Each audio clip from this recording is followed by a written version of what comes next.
Welcome to the SDA Housing Podcast, brought to you by NDIS Property Australia. Before starting this episode, we need to provide a general disclaimer. Information contained in this podcast is general in nature only. It does not take into account the objectives, financial situation, or needs of any particular person. You need to consider your financial situation and needs before making any decisions based on the information in this podcast. And you should consider seeking independent and professional advice for your personal circumstances. All right, let's begin. Hello everybody, my name's Debbie from NDIS Property Australia, and you're listening to the SDA Housing Podcast, a show that explains, highlights, guides and brings awareness about all things SDA in this ever-changing NDIS world. Min, hello. Hey, how are you? Haven't had the company of your, let's start that again. Haven't had the pleasure of your company for quite a few episodes now. You've been busy doing other things. Yeah, mate, I think it's been a very quiet world of NDIS, SDA. Well, a lot of busy. It's been busy in the NDIS world as well, with a lot of providers struggling with everything in the NDIS. But yeah, it's a new world, a new age for NDIS for everyone. So, yeah. Well, look, this is our final episode for 2025.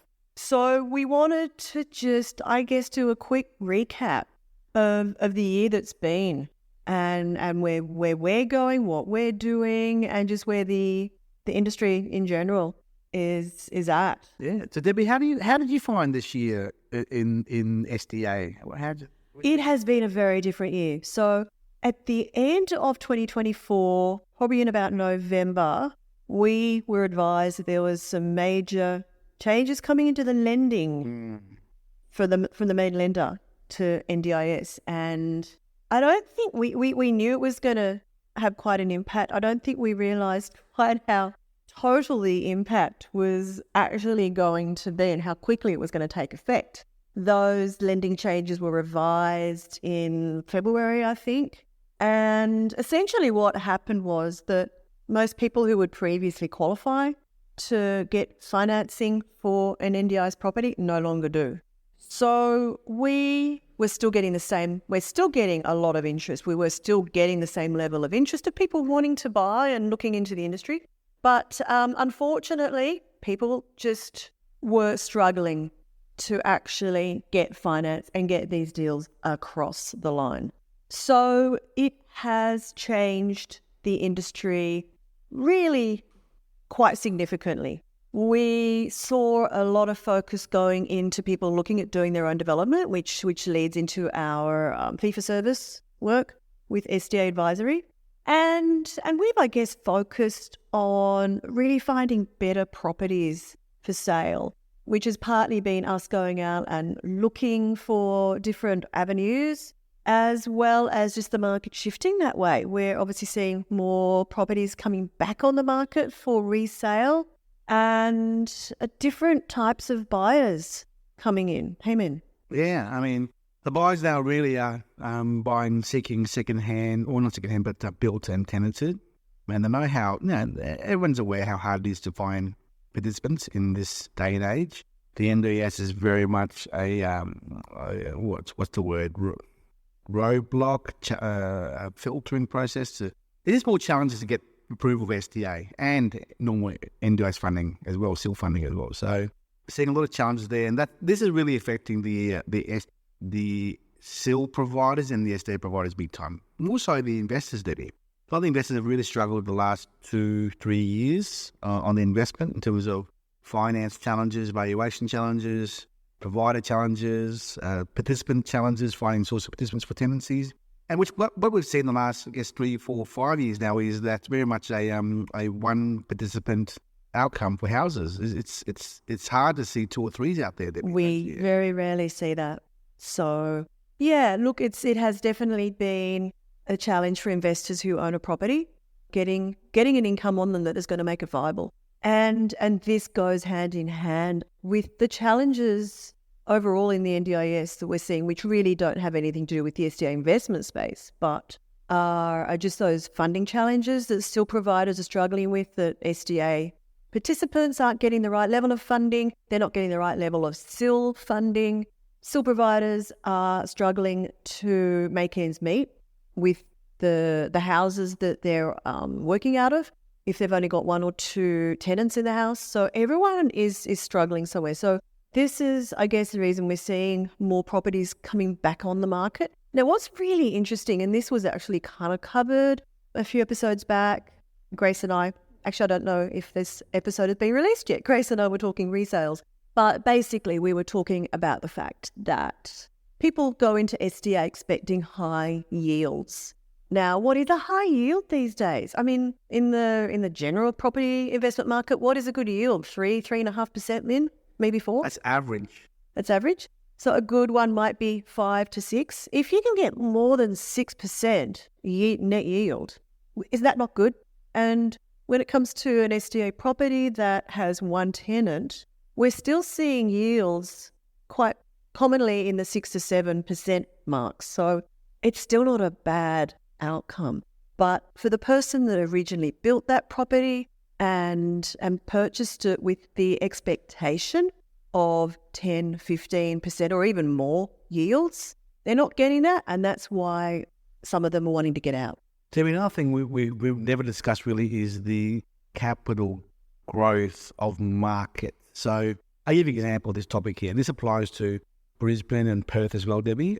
Big markets have done well in the property investment sector. Well, not property, the property market sector, yeah? So I saw a video on YouTube the last night saying Townsville's doubled in value the last 3 years. Wow.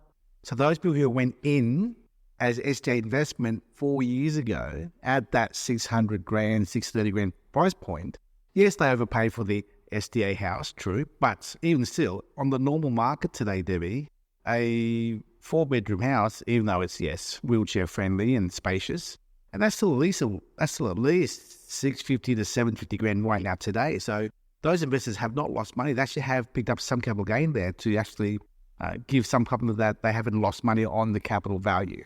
And that's Townsville doubling in 3 years. Brisbane has doubled in the last 5 years. Perth has doubled in the last 5 years. So from a capital gain perspective, they're sort of okay. They haven't lost money per se.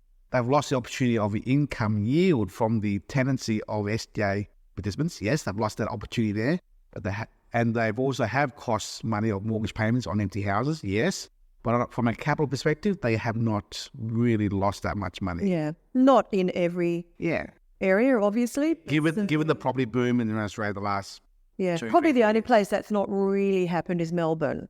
But we don't just keep an eye on all the SDA data and stats. We keep an eye on the property stats across Australia as well. And look, Melbourne is showing all sorts of indications of it starting to increase in value. So that may not, really show any capital growth over the next 12 months. But I think in a few years' time, you'll start to see the Melbourne values also increasing. I think anyone looking to invest in SDA from now on should use the word commonly thrown around a lot in the SDA world is alternative use value, right? So when you think about alternative use, it goes back to alternative use being normal property asset class. So is it a good area? How's the yield from a normal perspective? Because that's how lenders now calculate the lending now based on the market rental yield, alternative use. How's vacancy? How is infrastructure? How is the schools, the shopping centres, the amenities? Because at the end of the day, if it doesn't work out, this SDA thing called the SDA property, or what we call it, what is its alternative use and value? It's going to be a normal house. And is the normal house going to be in an area of growth, demand, families, infrastructure, income? What's the profile? So you got to now, I think, add the element of normal property investing filters as an extra layer to the SDA investing, Debbie. Don't you agree? Yeah, very, very much so. So we've also seen, I think we started on this thread, a change in who is looking at buying. One of the things that we've noticed, but particularly in the last few months, we're getting a lot of provider businesses now reaching out, looking to purchase for themselves, either as an investment, but more so as a property that they can house their own clients in, that they actually own. So they're not going to be operating it as the SDA provider, but they already have clients that they look after in rental properties, and they want to actually give their clients security of owning that property forever. So there's definitely a lot more interest there from providers looking to purchase. Cash buyers, there's a few cash buyers out there that are still looking to find an opportunity that is providing, as I said before, a relatively decent yield with a potential. So whilst we're still getting inquiries from people who have not really looked into this in the past, just starting out doing their research, there's a lot more understanding and knowledge now from within the industry and from more sophisticated investors who are looking to pick up good properties that are going to service them well into the future.